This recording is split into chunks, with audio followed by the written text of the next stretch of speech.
Nous allons lire un verset du Srimad Bhagavatam. Premier chant, chapitre 8, versets 40 et 41. Om Namo Bhagavate Vasudevaya.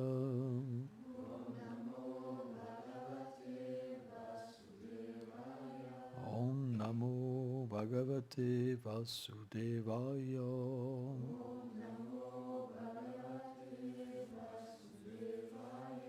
Om Namo Bhagavate Vasudevaya.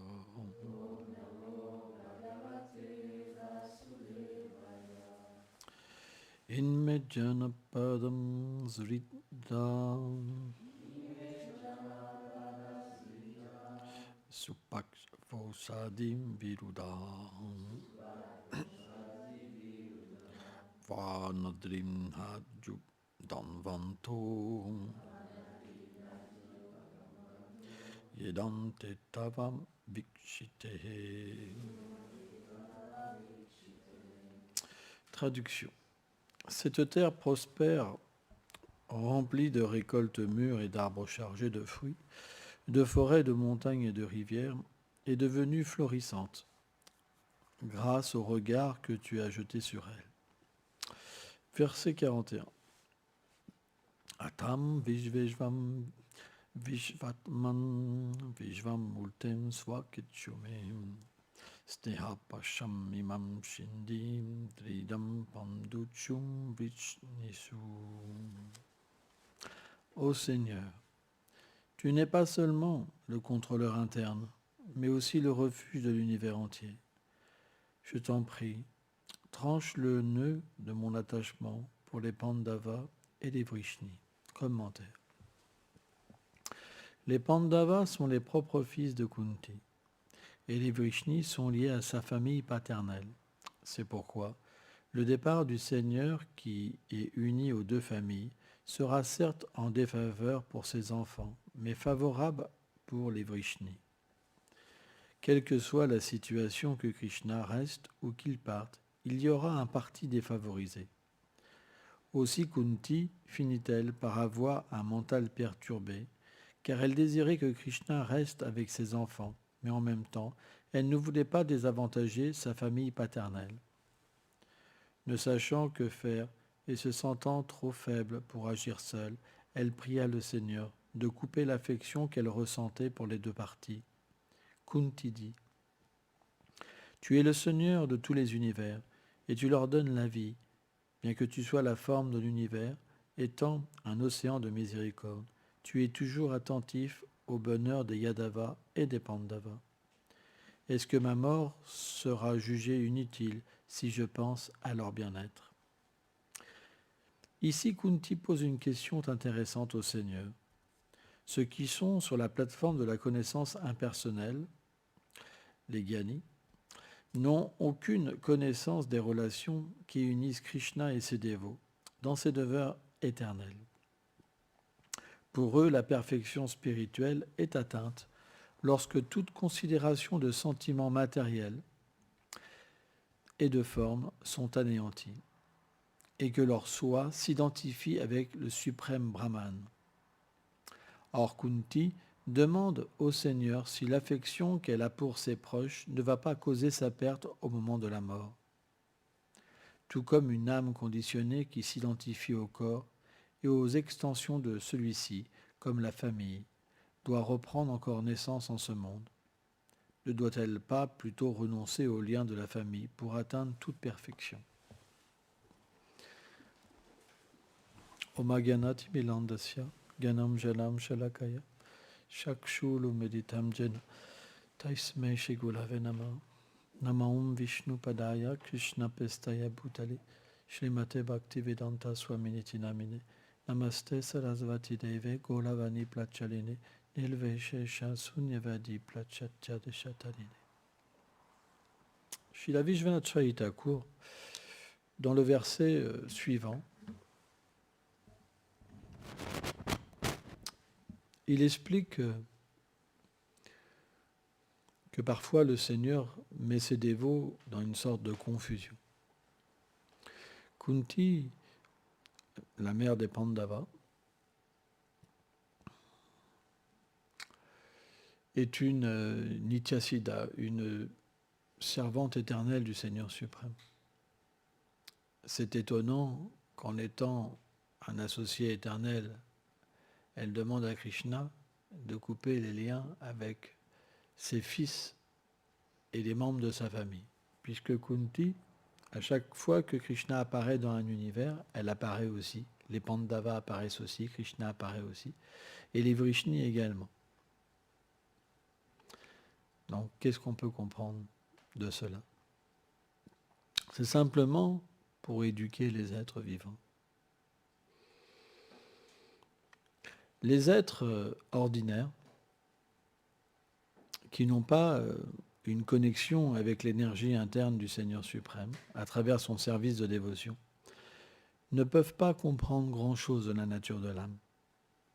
Srila Bhaktivinoda Thakur, dans le Jiva Dharma, explique que ceux qui viennent de la Jiva Shakti, sur le plan marginal, les âmes qui ne sont pas les éternels associés du Seigneur, mais qui viennent de cette région marginale, entre le monde matériel et le monde spirituel, et qui peuvent faire un choix, soit de venir dans le monde matériel, soit de venir dans le monde spirituel, n'ont pas une nature complètement définie.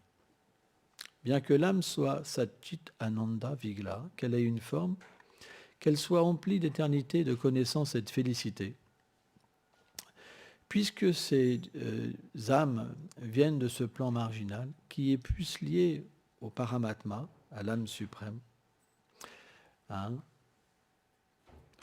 donc, leur éternité, leur connaissance et leur félicité, qui sont les trois composants de l'âme, ne sont pas parfaitement manifestés. Ils sont plus en relation avec un aspect plus impersonnel de la réalité spirituelle. C'est pour ça que lorsqu'on médite par nous-mêmes, on peut simplement avoir cette compréhension que nous sommes d'une nature brahmane, comme non définie.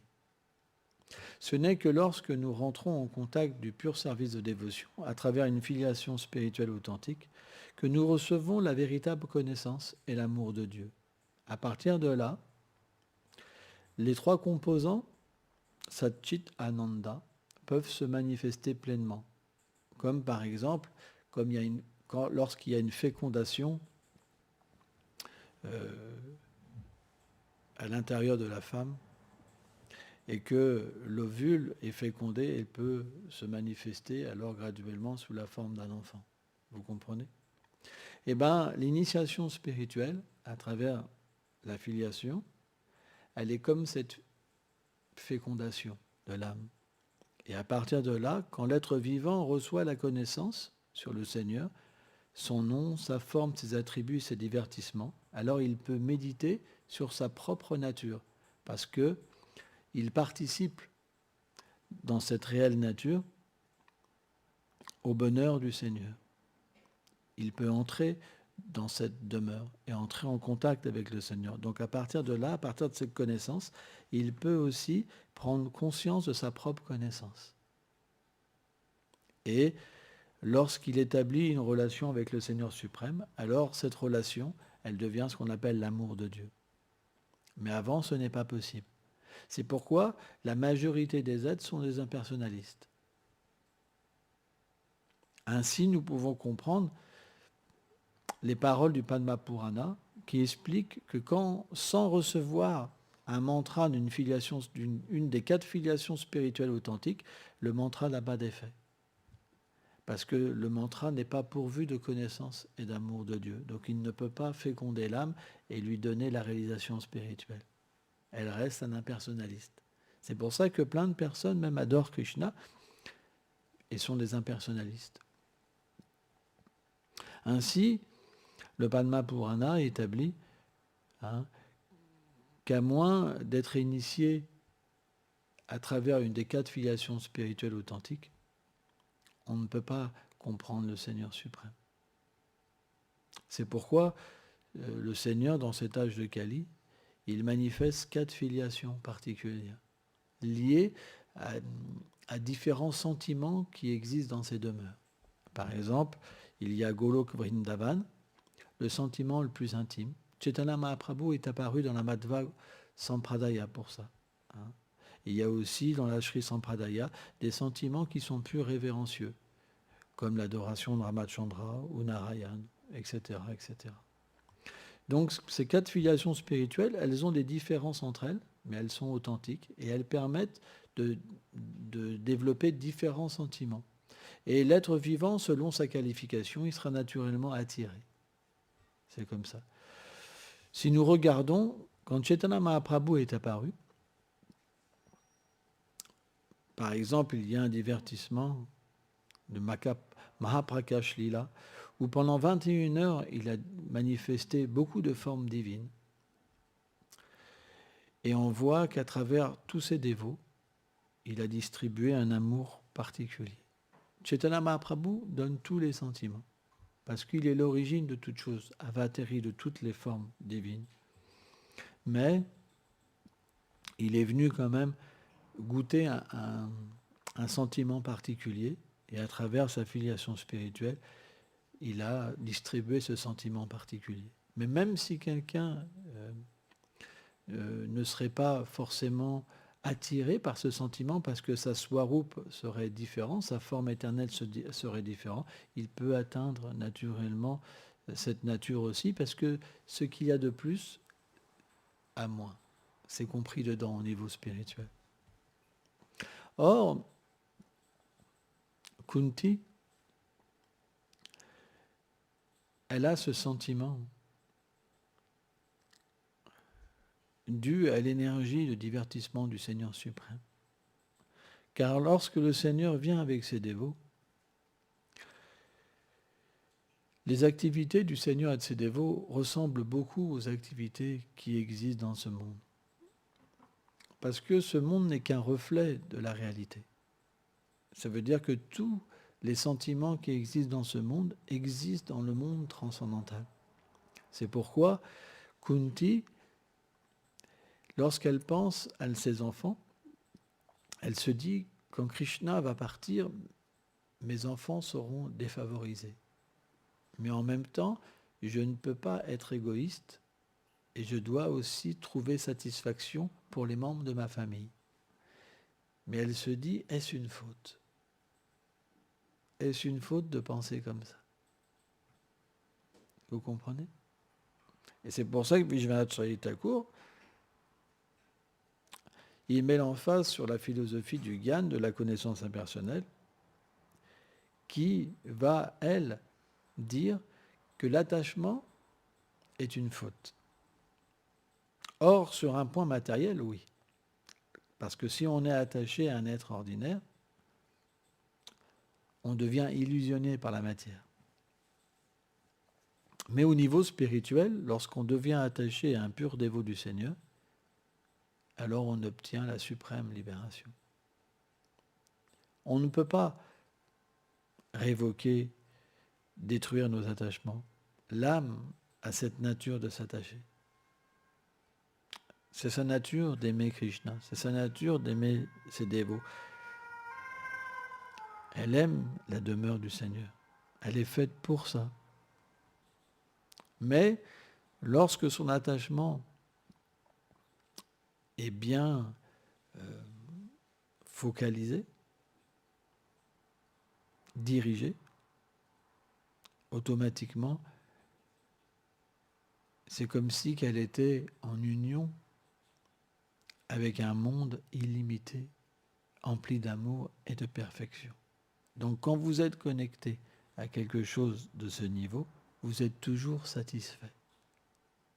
Alors que la réalisation du Brahman, c'est d'expliquer que Krishna explique qu'il est la base du Brahman dans la Bhagavad Gita.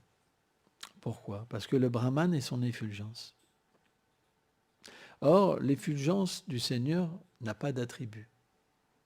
Il n'y a que l'aspect d'éternité.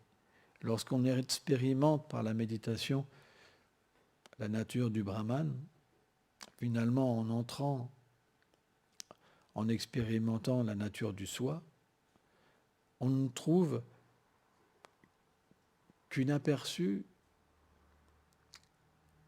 d'une félicité passive.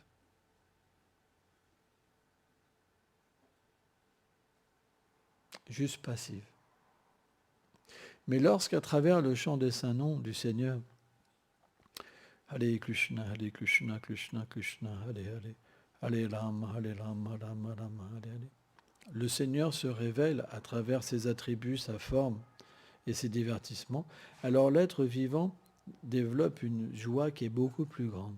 C'est quelque chose de complètement extatique. Ça veut dire qu'il entre dans une émotion où il existe sur un plan qui est toujours dynamique et toujours meilleur et complètement attractif. C'est une expérience extraordinaire qui peut être connue que par des rares personnes. C'est très rare d'avoir cette expérience de Prema.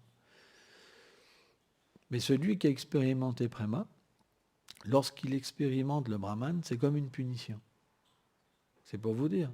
Pourtant, ceux qui expérimentent le Brahman, quand ils expliquent, c'est comme un océan d'amour. Ils se fondent dans un océan d'amour, c'est une expérience extraordinaire. Mais pour un dévot, quand Krishna lui fait goûter ça, c'est comme une punition. À ce point-là, tellement que c'est tellement inférieur. C'est comme une punition. Le dévot, il pleure quand il a cette expérience-là.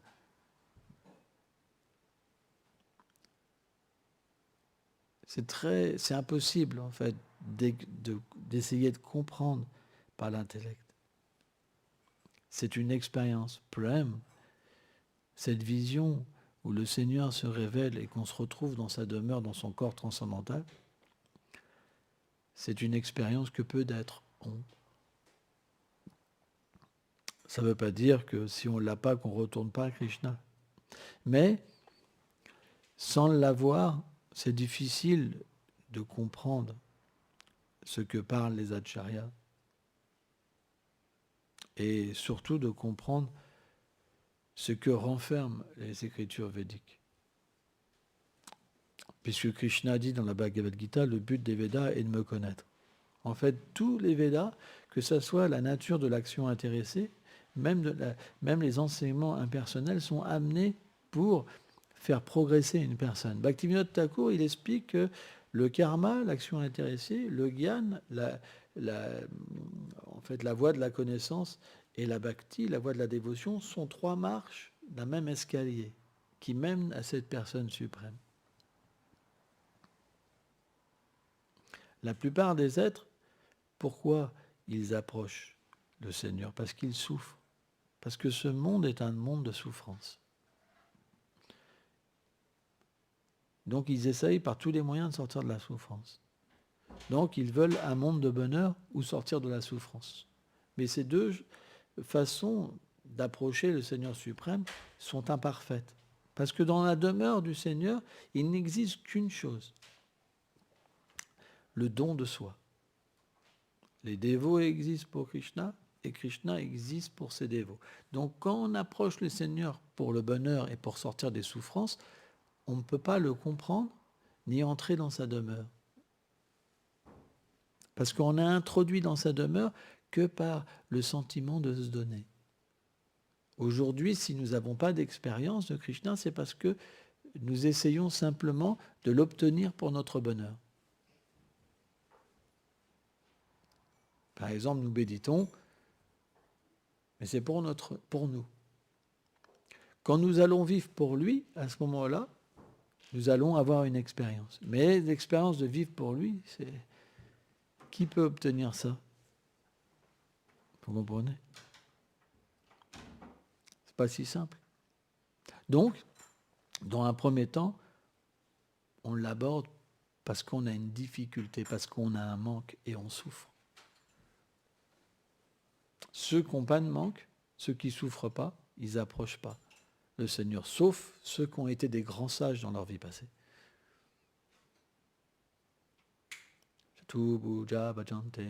Krishna dit 4 sortes d'êtres m'approchent.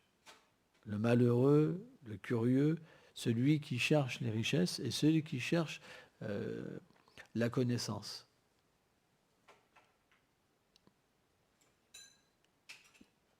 Ces 4 sortes d'êtres, ils m'approchent d'une manière imparfaite. Mais ça ne veut pas dire que le Seigneur ne réciproque pas avec eux. Il réciproque. Et quand quelqu'un reçoit, qu'est-ce qui se passe? Ça crée une relation.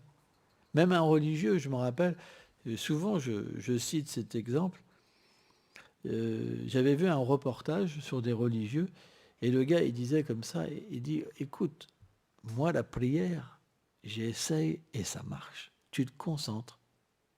Tu dis, je veux la voiture. Et tu te concentres. Dieu, donne-moi la voiture, donne-moi la voiture, donne-moi la voiture. Et tu pries, et tu vas voir, ça vient. Donc, qu'est-ce qui se passe? Quelqu'un qui a envie d'une bonne voiture, qui ne pourra jamais l'avoir, qu'est-ce qu'il va faire? Il va dire, bah, tiens, je vais essayer. Et s'il a une voiture, il dit, ouais, ça marche. Mais c'est que de l'intérêt, vous comprenez? Mais quand même, il y a la prière qui est là. Donc, cette prière, le Seigneur est très miséricordieux. Parce que c'est la nature du Seigneur de ne pas voir les fautes. Nous, en tant qu'âme conditionnée, on voit beaucoup les fautes. On est comme les mouches. Les mouches, dès qu'il y a un défaut, elles se posent. Hein. Par exemple, vous pouvez avoir des belles fleurs partout, mais s'il y a un gros excrément bien chaud, la mouche va sur l'excrément, même s'il y a des nectars partout. Et bien de la même manière, on a cette nature d'être comme des mouches. Donc les acharya, il dit c'est mieux d'être une abeille, hein, parce que les abeilles, elles vont sur le nectar, elles ne vont jamais sur le caca. Hein. Donc le Seigneur est comme une abeille, Madhusudana. Il est la plus belle des abeilles, le plus beau des bourdons. Parce qu'il se pose toujours sur les plus belles fleurs. Parce qu'il voit que les qualités. Il n'a un rapport qu'avec des qualités et pas des défauts. Parce qu'il n'y a pas de défaut en lui et ce monde est parfait. Donc, lorsqu'il entre en contact avec les gens, il ne peut pas voir leurs défauts. Ce n'est pas la nature du Seigneur de voir les fautes.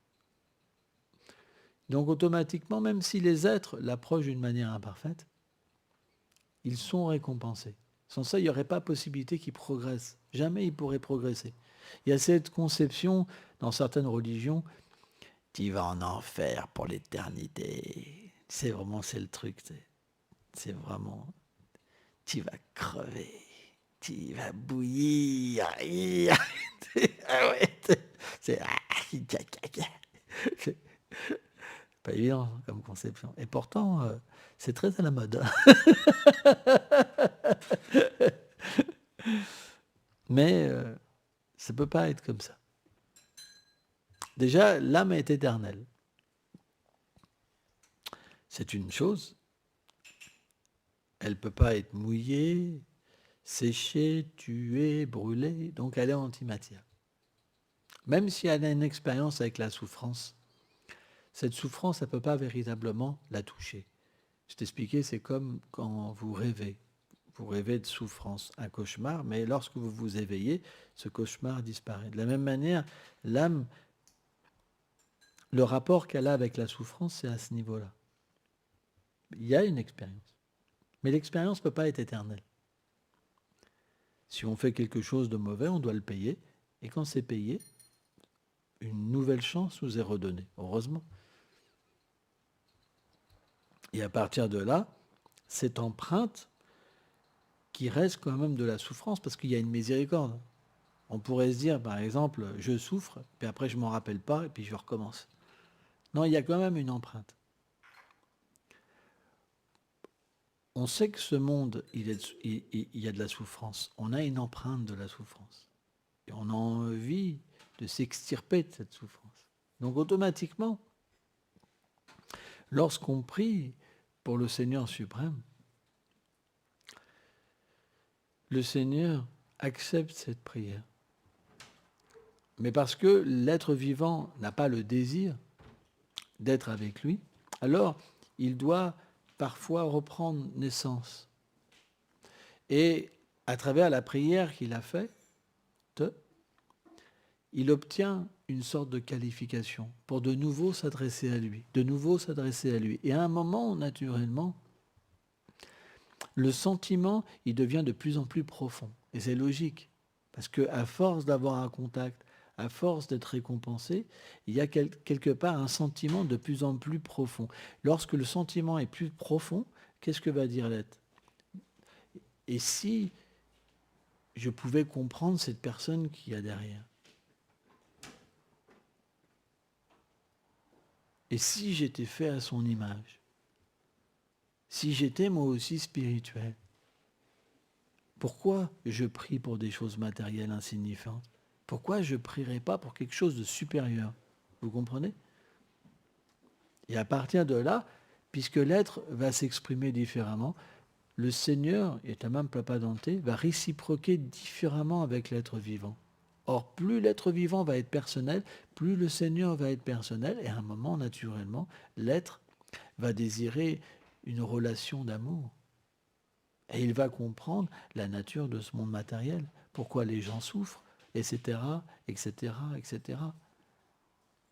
Et il va vouloir réintégrer sa position éternelle. Donc, si le Seigneur ne permettait pas aux gens qui n'ont pas de conscience spirituelle pure d'être attirés par lui à travers des désirs matériels, alors il ne serait pas miséricordieux. Vous comprenez? C'est pourquoi on ne devrait jamais critiquer les autres foi. Parce que tout est un plan du Seigneur suprême. Lorsque vous rencontrez quelqu'un qui a une autre foi, il faut simplement le voir cette foi comme une manifestation du Seigneur suprême. C'est très important. Alors, bien sûr, cette appréciation, lorsqu'on a un haut niveau de dévotion, c'est pas qu'elle nous teinte notre rapport avec le Seigneur. Parce que quand la relation est établie, c'est notre sentiment éternel. Mais cette appréciation, elle vient naturellement parce qu'on comprend que chacun a besoin de Dieu à un certain niveau et certains en ont besoin à 100%. C'est en proportion de notre désir d'être avec lui que le Seigneur se révèle de la manière qu'on désire. C'est pour ça que quand quelqu'un n'est pas pur, il ne peut pas voir le Seigneur suprême tel qu'il est, ni sa demeure. Parce que, quelque part, dans ce monde, on crée tous notre royaume. On ne veut pas être dans le royaume du Seigneur suprême. On ne veut pas être dans sa demeure. On crée notre royaume, notre univers, avec notre enfant, notre façon d'être, etc. C'est vrai, il faut dire la vérité. Donc quand on l'adore, on veut qu'il soit dans notre royaume à notre manière. Donc il vient comme de cette manière-là. Mais il ne peut pas se révéler tel qu'il est, parce que dans sa demeure à lui, c'est pas comme ça. Vous comprenez? Donc la réalisation qu'on a de lui, elle est complètement imparfaite. C'est pour ça que les gens ne peuvent pas voir la forme du Seigneur suprême, ne peuvent pas comprendre ses attributs, ses divertissements. Or, quand les 4 filiations spirituelles se manifestent dans le monde matériel, c'est pour donner cette connaissance. Et quand on entre à travers cette connaissance, qu'est-ce qui va se passer? Eh bien, on va rejeter cette conception d'avoir notre propre royaume et de faire venir le Seigneur dans notre propre royaume, parce que tout ça, on va comprendre que c'est imparfait. Cette connaissance, elle va tout enlever, toute cette mauvaise conception, et on va désirer comprendre notre forme éternelle, nos attributs, notre place dans la demeure du Seigneur, et on va prier pour être introduit. À partir de là, on pratique la pure dévotion. Avant, ce n'est pas de la pure dévotion. Vous comprenez ce principe? Puisque cette plateforme qu'on va demander avant, elle n'est pas établie, elle n'est pas réelle. Elle semble réelle parce que l'âme suprême, le Seigneur, réciproque avec les désirs des êtres, mais il n'est pas sur ce plan-là. Il n'existe pas éternellement sur ce plan-là. Alors que quand on rentre en contact avec la connaissance originelle, à travers le Srimad Bhagavatam ou différentes écritures authentiques, alors le Seigneur peut se révéler tel qu'il est. Et à partir de là, la réalisation de Prema est possible. Avant, ce n'est pas possible. Ce n'est pas du fanatisme. C'est une réalité. Je vais vous donner un exemple. Si vous approchez une personne et que vous n'acceptez pas ce qu'elle est, vous voulez la voir de telle manière par rapport à vous, elle ne va pas se révéler. Elle va rester d'une manière externe et elle va juste réciproquer ce que vous avez besoin. Vrai ou pas? Mais si vous voulez vraiment la connaître et que vous êtes prêt à tout abandonner pour la connaître, À un moment, elle va se révéler à vous, elle va vous révéler votre cœur. Eh bien, c'est la même chose avec le Seigneur suprême.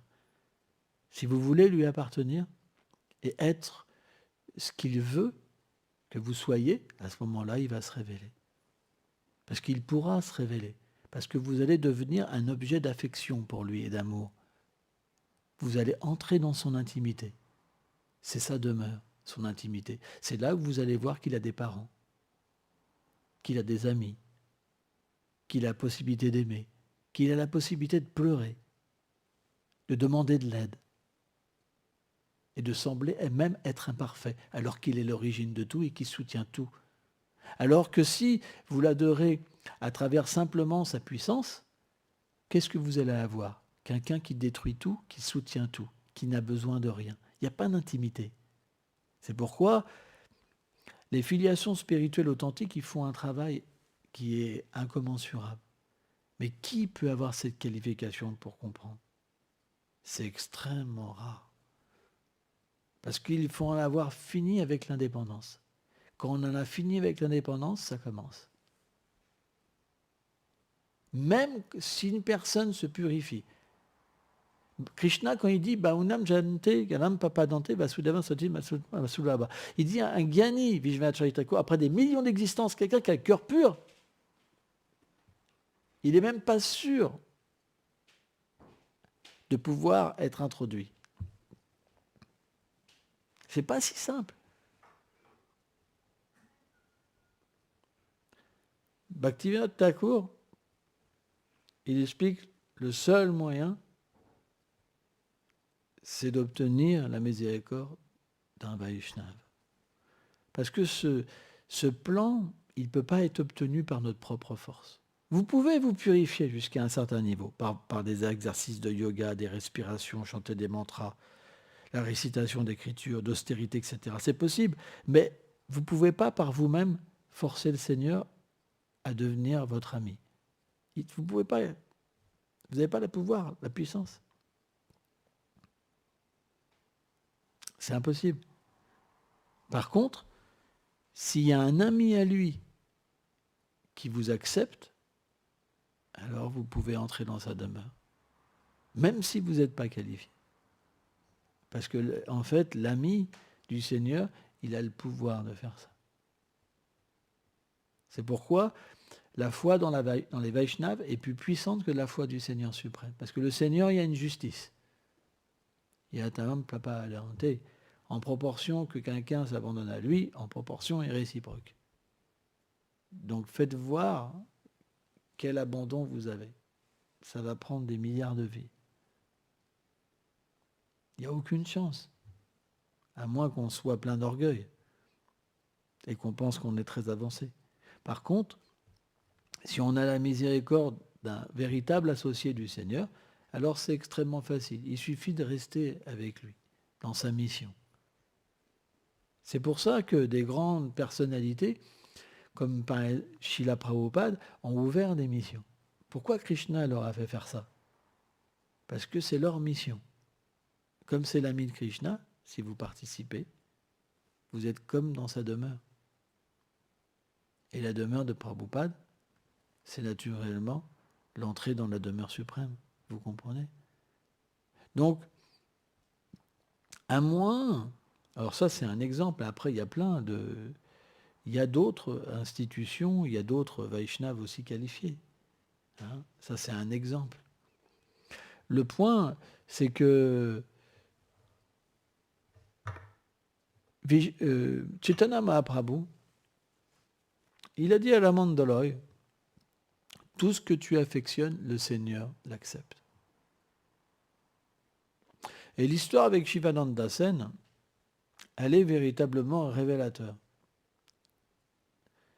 On sait que Shivananda Sen, à un moment, il a donné refuge à un chien.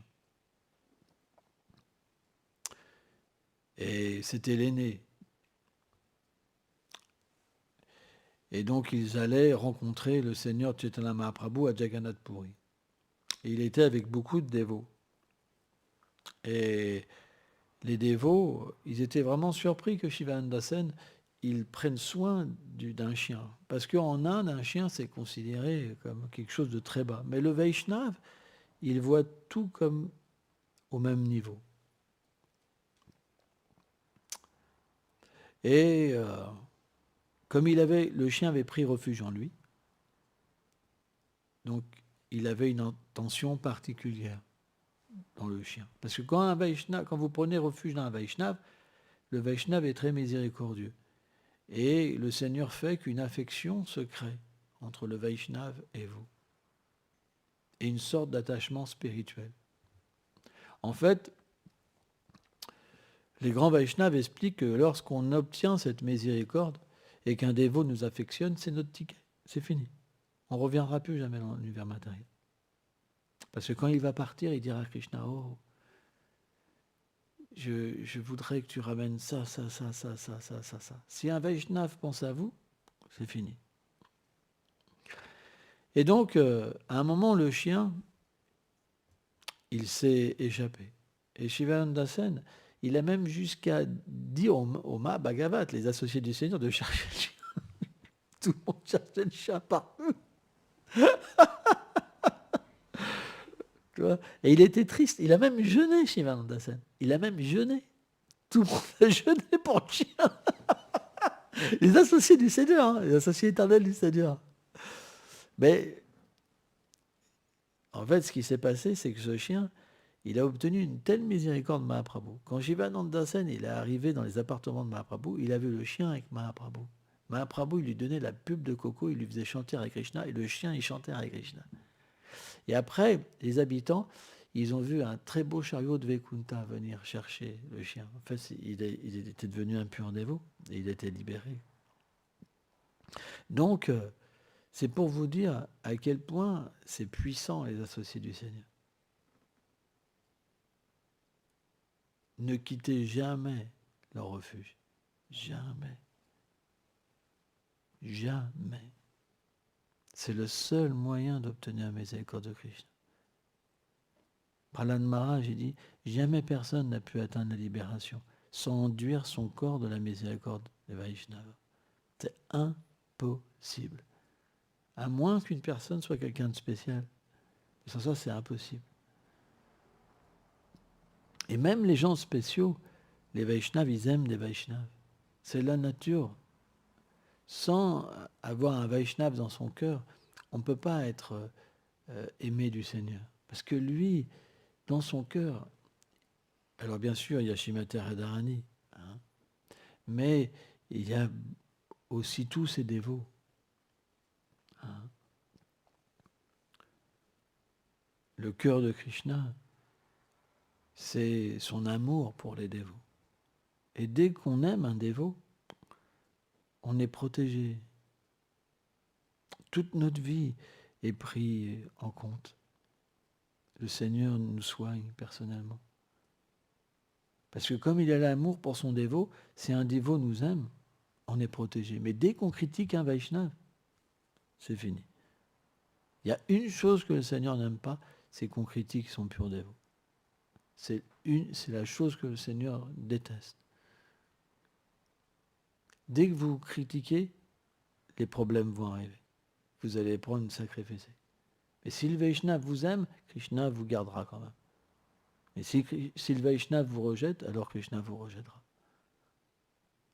Mais même si un dévot il a fait une erreur, si le dévot du Seigneur, le Vaishnava, veut protéger ce dévot, alors le Seigneur, il le rectifiera et il le fera revenir.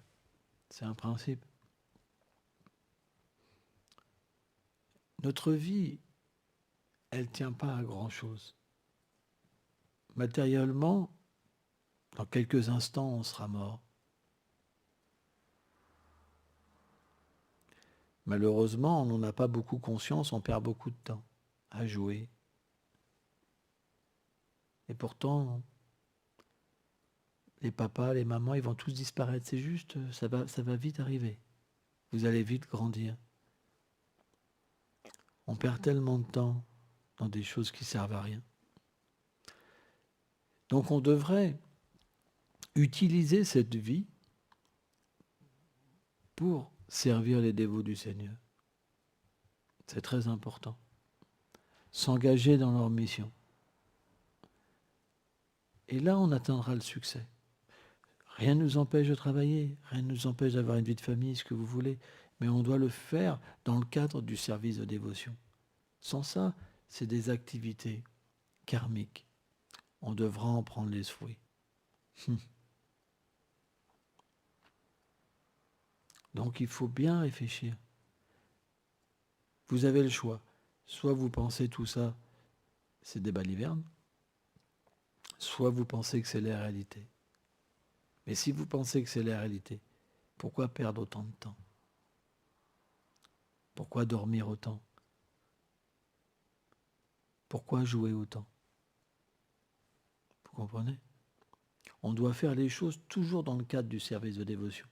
Rien ne m'empêche même de faire des activités, mais toujours pour le plaisir du Seigneur suprême. Vous pouvez aller nager, vous pouvez faire ceci, mais toujours pour son plaisir. On doit toujours être relié à la cause dévotionnelle. Mon existence, elle est pour lui. Les gopis se font jolies pour lui. Ses amis jouent pour lui. On doit exister de cette manière-là. Sans ça, notre vie, quelle valeur a notre vie, puisqu'elle ne peut pas exprimer l'éternité. Elle va disparaître au moment de la mort. Personne ne s'en souviendra et on reprendra une nouvelle naissance avec le niveau de conscience qu'on a eu. Or, celui qui n'est pas conscient de son lien éternel avec le Seigneur suprême, qu'est-ce que disent les Vaishnavas? Il dit que c'est comme une conscience animale. Donc quand on utilise la conscience humaine et qu'on la fait régresser au niveau de l'animal, à ce moment-là, on reprend naissance dans le règne animal. C'est pour ça qu'on peut aussi régresser dans l'échelle de la réincarnation. La vie humaine, elle est faite pour se réaliser. Parce qu'on peut comprendre Dieu. Peu importe la religion qu'on prend. Mais on doit au moins accepter la conscience de Dieu. Parce que quand il n'y a plus de conscience de Dieu, c'est le règne animal. Par exemple, si vous faites venir un chien et vous lui faites voir les déités, il ne les comprendra pas. Et bien vous voyez certaines personnes qui entrent dans un temple, moi j'ai vu ça, ils regardent le bois, ils disent « Oh, c'est génial ce qu'ils ont fait ». Et les déités sont là, mais ils ne peuvent même pas les voir. Vous comprenez? Donc, on doit véritablement cultiver la conscience spirituelle. Peu importe dans quelle voie l'être est, c'est pas grave. Mais on doit commencer ce cheminement pour pouvoir avoir une naissance encore meilleure et pour pouvoir aller plus loin. Et si possible, dans cette vie, atteindre la perfection. Merci beaucoup.